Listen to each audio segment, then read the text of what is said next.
செய்தி பாமக கட்சி பெயர் சின்னம் கொடி பயன்படுத்த அன்புமணிக்கு தடை விதிக்க கோரி ராமதாஸ் வழக்கு தொடர்ந்திருக்கிறார். பாமகவில் உட்கட்சி பூசல் வெடித்திருக்கக்கூடிய சூழலில் மாம்பழம் சின்னம் வழக்கு தொடர்பாக ஐகோர்ட்டும் உத்தரவு ஒன்று பிறப்பித்திருக்கிறது. தேர்தல் ஆணையம் அன்புமணி பதிலளிக்க சென்னை நகர உரிமைகள் நீதிமன்றம் உத்தரவும் பிறப்பித்திருக்கிறது. பாமக கட்சி பெயர் சின்னம் கொடி ஆகியவற்றை பயன்படுத்த அன்புமணிக்கு தடை விதிக்க கோரி ராமதாஸ் தொடர்ந்த வழக்கில் சென்னை உயர்நீதிமன்றம் உத்தரவு ஒன்று பிறப்பித்திருக்கிறது. உரிமைகள் நீதிமன்றம் இந்த உத்தரவை பிறப்பித்திருக்கிறது.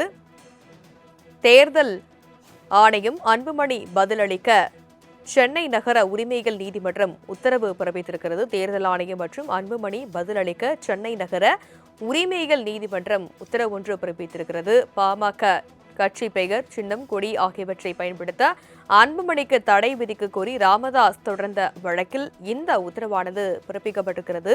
தேர்தல் ஆணையமும் அன்புமணியும் பதிலளிக்க வேண்டும் எனவும் தெரிவிக்கப்பட்டிருக்கிறது. பாமகவில் கடந்த சில மாதங்களாகவே உட்கட்சி பூசலானது நிலவி வரக்கூடிய சூழலில் அன்புமணி தரப்பு ராமதாஸ் தரப்பு என இரு பிரிவுகளாக பிரிந்திருக்கிறது பாமக. விவரங்களை எமது செய்தியாளர் கிருஷ்ணமூர்த்தி விவரிக்க கேட்கலாம். வணக்கம் கிருஷ்ணமூர்த்தி. சென்னை நகர உரிமைகள் நீதிமன்றம் பிறப்பித்திருக்கக்கூடிய உத்தரவில் மேலும் என்னென்ன விஷயங்கள் எல்லாம் குறிப்பிட்டிருக்கிறது? வணக்கம். பாட்டாளி மக்கள் கட்சியின் பெயர், சின்னம், கொடி உள்ளிட்டவை பயன்படுத்த அன்புமணிக்கு தடை விதிக்க கோரி ராமதாஸ் தரப்பில் உரிமைகள் நீதிமன்றத்தில் வழக்கான தாக்கல் செய்யப்பட்டிருக்கிறது. இந்த மனுவானது நீதிபதி தர்மபிரபு முன்பாக விசாரிக்க வந்த போது இந்த மனுக்கு தேர்தல் ஆணையம் மற்றும் அன்புமணி உள்ளிட்டோர் பதிலளிக்க சென்னை நகர உரிமைகள் நீதிமன்றம் தற்போது இந்த உத்தரவை பிறப்பித்திருக்கிறது. குறிப்பாக இந்த வழக்கை பொறுத்தவரை தேர்தல் ஆணையம் ஏற்கனவே இந்த வழக்கு சென்னை உயர்நீதிமன்றத்தின் தலைமை நீதிபதி அமர்வில் விசாரணையை எடுத்துக் கொள்ளப்பட்ட போது உரிமைகள் நீதிமன்றமே இந்த வழக்கில் விசாரித்து தீர்ப்பளிக்கப்படும் என்று கூறினார்கள். பாமக தலைவராக அன்புமணியை அங்கீகரித்து தேர்தல் ஆணையம் பிறப்பித்த உத்தரவை ரத்து செய்து நிறுவனர் ராமதாஸ் மற்றும் தலைவராகவும் அவர் நியமித்த நிர்வாகிகளையும் அங்கீகரிக்க தேர்தல் ஆணையத்திற்கு உத்தரவிட வேண்டும் எனவும் அதுவரை தமிழகம் மற்றும் புதுச்சேரி மாநிலங்களின் தேர்தல் அறிவிப்பை தள்ளி வைக்க வேண்டும் என்று ஏற்கனவே ராமதாஸ் தரப்பில் உயர்நீதிமன்றத்தில் வழக்கு தாக்கல் செய்யப்பட்டது. அதில் உட்கட்சி பிரச்சனை தொடர்பான உரிமைகள் வழக்கில் தீர்வு எட்டப்படும் வரை பாமக சின்னமான மாம்பழ சின்னத்தை முடக்கி வைக்கும்படி தேர்தல் ஆணையத்திற்கு உத்தரவிட வேண்டும் என்றும் அந்த மனுவில் தெரிவிக்கப்பட்டது.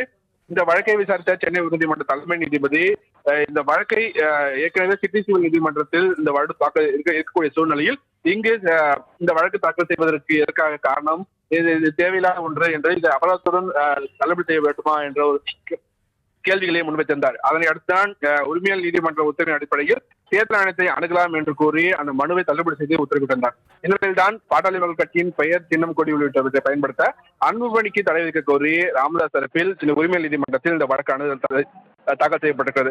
இந்த வழக்கு நீதிபதி தர்மபிரபு முன்பாக விசாரணைக்கு வந்த போது இந்த மனு தொடர்பாக பதிலளிப்பதற்கு தேர்தல் ஆணையம் மற்றும் அன்புமணி உள்ளிட்டோர் பதிலளிக்க உரிமையல் நீதிமன்றம் உத்தரவிட்டிருக்கிறது. இந்த மனுவில் குறிப்பாக அவர்கள் எதிர்க்கக்கூடிய கோரிக்கைகள் கட்சி தலைவராக தன்னை அறிவிக்க வேண்டும் எனவும் பாட்டாளி மக்கள் கட்சி பெயரில் எந்த ஒரு கூட்டணி பேச்சுவார்த்தையிலும் அவர்கள் ஈடுபடக்கூடாது என்றும் ராமதாஸ் தாக்கல் செய்த இந்த மனுவில் தெரிவிக்கப்பட்டிருக்கிறது.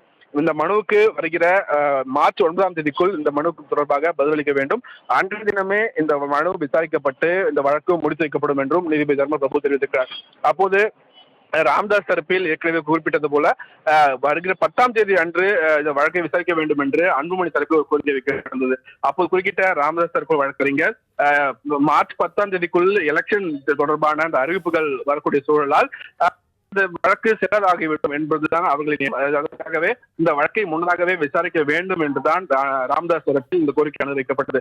இந்த கோரிக்கையை ஏற்றுதான் வழக்கின் விசாரணை மார்ச் 9ஆம் தேதி விசாரிக்கப்படும் என்றும் அன்றைய தினமே இந்த வழக்கில் விசாரித்து இருதரப்பும், அதாவது தேர்தல் ஆணையம் தரப்பும் அன்புமணி தரப்பும் இந்த வழக்கில் அவர்கள் தரப்பு வாதங்களை கேட்ட பிறகு இந்த வழக்கில் அன்றைய தினமே முடிவெடுக்கப்படும் என்றும் நீதிபதி தர்மபிரபு தனது உத்தரவு தெரிவித்திருக்கிறார். தனலட்சுமி. விவரங்களுக்கு நன்றி கிருஷ்ணமூர்த்தி.